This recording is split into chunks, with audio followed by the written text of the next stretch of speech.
இப்போ வந்து இண்டஸ்ட்ரியில் இருக்க எல்லாருக்குமே இருக்கு. நம்ம படங்கள் ஏன் வந்து பேன் இண்டியா லெவல்ல அப்பீல் ஆகல?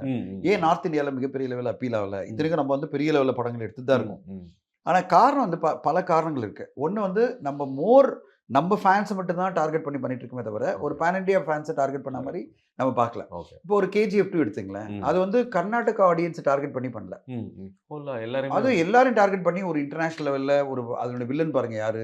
அதுல வந்து ஒரு ரவீனா டண்டனு அப்படின்னு சொல்லிட்டு ஒரு காஸ்ட் அண்ட் க்ரூலயே வந்து மிகப்பெரிய லெவல்ல நார்த் இந்தியன் ஆடியன்ஸ டார்கெட் பண்றாங்க.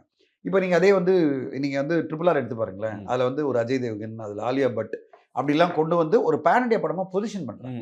நீங்க எதுவுமே பொசிஷன் பண்ணாம, நீங்க வந்து ஜஸ்ட் லைக் ஒரு படத்த எடுத்துட்டு நார்த் இந்தியால ரிலீஸ் பண்ண தொட்டு அது பேன் இண்டியா படமா மாறாது. ஓகே. ஆனா அந்த இதுல இப்போதைக்கு நடக்கிற ஒரு விஷயம் கூலி படம் நடந்துட்டு இருக்கு. எஸ்.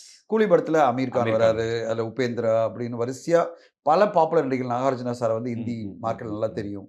இப்போ எல்லாருமே ரஜினி சார பத்தி சொல்ல வேணாம். இப்போ லோகேஷ் கனகராஜ் ஒரு எதிர்பார்ப்பு இருக்கு. ம், இப்படி ம். எல்லாருமே சேர்ந்து வரும்போது ஒரு படத்துக்கு வந்து ஒரு எதிர்பார்ப்பு வரும்னா, அது கண்டிப்பா கூலி படம்.